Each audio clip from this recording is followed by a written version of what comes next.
Hi guys. It is August 18th. Sorry. I just got up and quickly got dressed. I should be asleep. But I do have to, this is around the time I have to get up to go to work. So I think I'm going to pull them into a mental health day tomorrow. I'm a little bit exhausted. I've had 6 hours sleep last night. I started going through my journal from when we got together at the beginning, and it's just kind of crazy.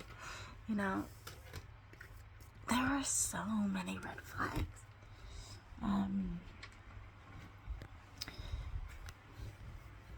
It actually wasn't as big as a topic in the beginning of our marriage. It was there. I remember it being there, but it was more through. So I've written, when I look through 2005 to 2006, which is when we were long distance dating and then together, I kept setting boundaries, like I didn't want to kiss at all. We agreed on that. But again, like I said before, when I put up boundaries, it was like putting up a hurdle, and so he kept pushing. And he kept continuing to tell me that it was okay. And you could see this constant struggle in that first year when we were together, where we were getting too close, and it was really, really bothering me. And when you read my journal entries, you could see, I was calling out to God for help, because I was feeling all these feelings that they're not necessarily wrong, but I knew that we couldn't overstep, and he knew that he couldn't overstep. So to a certain degree, he reeled himself in. The desire was definitely there by both of us, but his was the pushing, that we could just do this and it'd be okay kind of deal. I've actually written, we didn't consummate our marriage for ages. It was after 3 months, by the sounds of it. On February the 26th, 2007, apparently I called Healthline because it was so much pain to be together. Again, nothing happened there. March 17th, 2007, he was still frustrated that we hadn't slept together. And then it kind of goes quiet for a while till March 2012. And it's not because 2007 to 2012 things were easy. Our life was hell. Our life was literally hell. We went through residency, we went through schooling for me, we went through me trying to find a job, we went through Sam losing his job for 2 years, going through this massive depression and being so suicidal that I even had to walk out for my own mental health a couple times and stay with someone. Fertility was massive. My uncle came. He was angry a lot. Not my uncle, Sam. Was angry a lot from that depression. Him trying to get job after job, moving a couple times, me finishing school, just our friend's little girl dying at 3 weeks old, all these pregnancy announcements that we were having to deal with, everyone getting pregnant around us and us not. dealing with whether or not we should break up because we couldn't have kids. Like, all that kind of stuff was in this journal and made so much bigger between that March 2017 and March 2012. So I can remember, like, getting different lingerie outfits and trying just to be really, good. Like the good wife, and trying to feel beautiful and stuff, and didn't. And it did hurt to try to sleep with him, and me kissing was not a problem for me whatsoever. I had no issues with kissing, loved kissing, often said if I could get pregnant from kissing, I would love it. It was, and that feeling of not being good enough and worthlessness, I could see in my journal in that beginning years from him. So then March 2012, that's kind of where I got up to.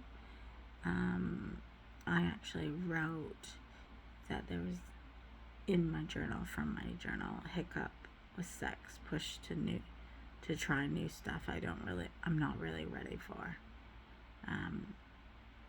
And that's where that journal kind of ended, which was in the midst of fertility. But I am pretty sure that coming up in the next journal is the first time that we ended up having to go for counseling, or I ended up having to go for counseling over not being good enough, and our sexual intimacy issues. So, I stayed up till like 10:15 yesterday reading 2 journals. And like I said, there wasn't very many notes. There was actually more notes of the of the pushing and the desire and the wanting to be together but knowing that we shouldn't, and me like literally crying out for God to step in, to stop this, because I knew what was right, knew what was wrong. There was just this constant battle. I feel like we were so doomed from the beginning. Like, we just did not have a smooth ride whatsoever.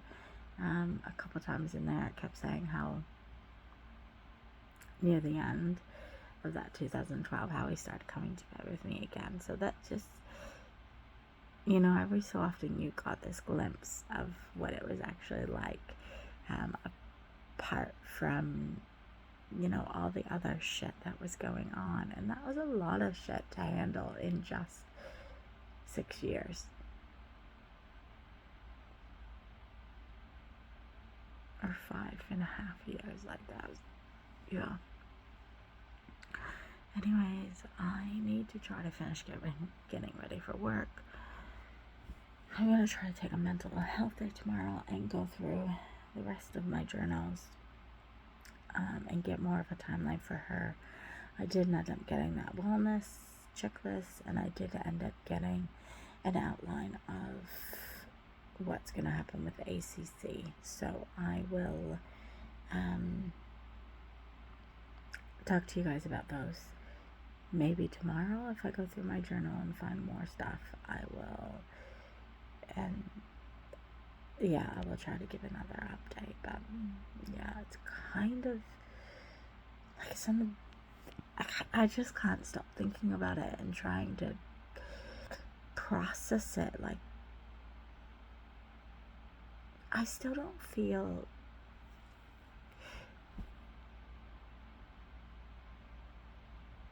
I just feel like I was not listened to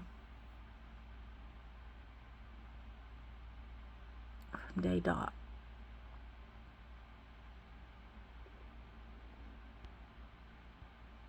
Yeah. I just feel like I was not listened to, and I was pushed and pushed and pushed and pushed. And I was so conflicted about that, especially in that early days where read that journal, and it's just confliction after confliction, and a crying out to God, and like,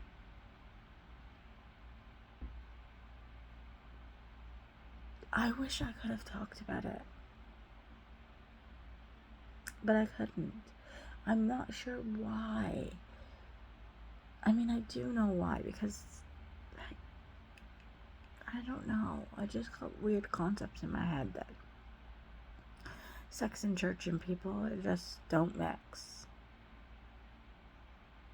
And it's not a topic you should ever talk about. And it's ridiculous, because I was actually in turmoil. Actually in literal turmoil, 2005, 2006, while we were dating.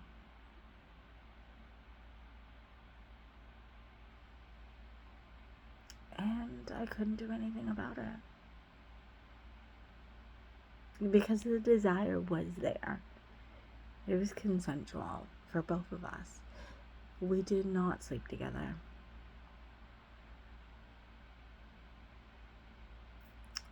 But we definitely got carried away with kissing and wanting to.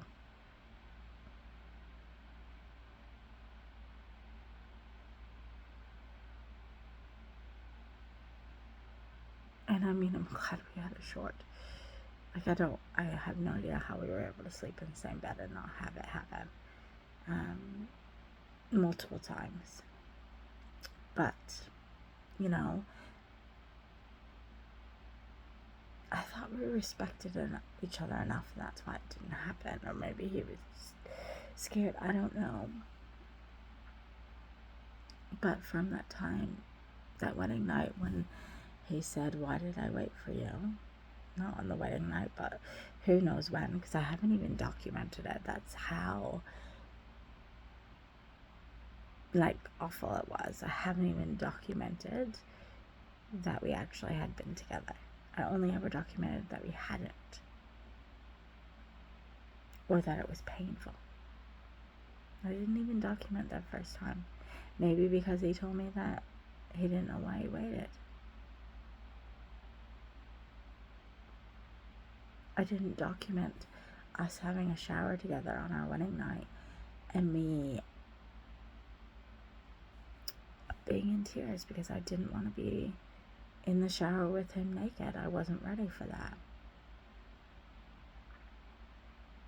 Like, I feel like there was so much other stuff going on, that nitty-gritty stuff, because I couldn't even handle talking about sex. I couldn't really handle writing it, or writing what was going down. Yeah. This is like such an eye-opener for me, and it is just like doing my head in. And if I end up getting through all this without crying,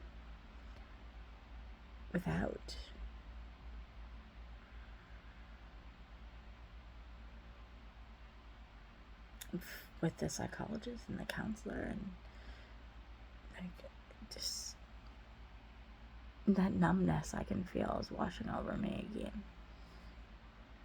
The emotion is there. Like, I'm still baffled.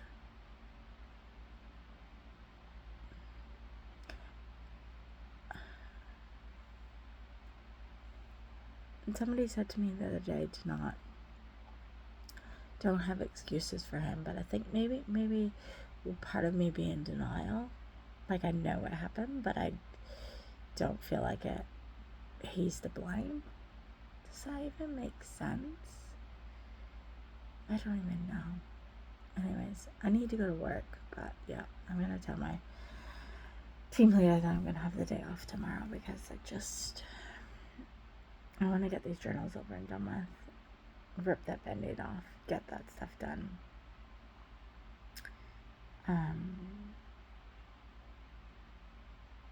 Yeah. Okay. Sorry, this is getting too long. Bye.